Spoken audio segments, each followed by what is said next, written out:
These definitions are according to some scientists. Okay.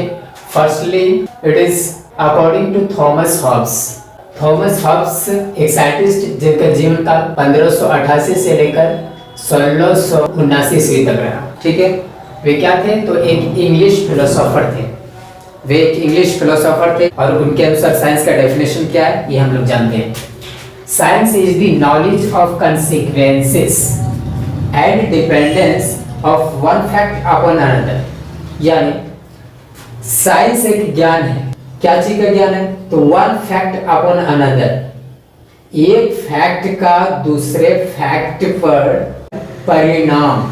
ठीक है, consequences and dependence, निर्भरता। ठीक है, ये फैक्ट का दूसरे फैक्ट पर परिणाम और निर्भरता का ज्ञान। ठीक है, एक फैक्ट का दूसरे फैक्ट पर परिणाम और निर्भरता के ज्ञान को क्या कहते हैं? तो साइंस कहते हैं। यह डेफिनेशन थॉमस हॉब्स के द्वारा दिया गया है और बहुत पहले दिया गया है। कब दिया गया है? तो 17th सेंचुरी में। आगे हम लोग देखते हैं जोसेफ बेलिश, जिनका जीवन काल कब से कब तक रहा? तो 1818 to 1885, यानी 1818 से लेकर के 1885 ईस्वी तक।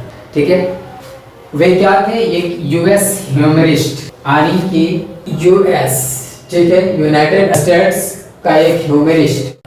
ह्यूमरिस्ट का मतलब होता है व्यंग्यकार, यानी हास्य लेखक। तो वे क्या थे? एक यूएस ह्यूमरिस्ट थे। इनके अनुसार साइंस का डेफिनेशन क्या है? Science is the literature of truth. इनके अनुसार साइंस का डेफिनेशन बड़ा ही शॉर्टकट है, बट इसके अंदर बहुत बड़ी बात है। सत्यता, साहित्य की सत्यता। ठीक है, साहित्य की सत्यता को विज्ञान कहते हैं। इनके अनुसार साइंस का डेफिनेशन क्या है? तो science is the literature of truth. Okay, I think this will be clear. One definition is more according to scientist which I write. Okay,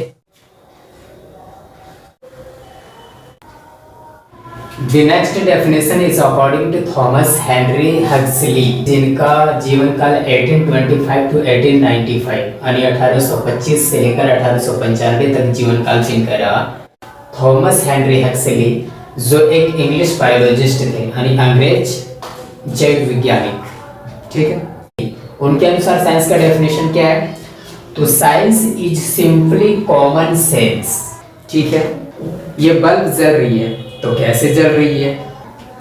ये मार्कर को मैंने ऊपर फेंका और नीचे गिरा, तो आखिर नीचे कैसे गिरा? इन सबों के पीछे कोई ना कोई रीजन है और इन रीजंस को जानने के लिए सबसे पहले जो कॉमन सेंस लगाया और कॉमन सेंस लगाने के बाद कौन से लॉजिक से, ठीक है, यहाँ पे एक वर्ड लॉजिक आया है। ठीक है, कौन से लॉजिक से ये संभव हो पाया? अभी मार्कर नीचे गिरा तो इसके पीछे की लॉजिक क्या है?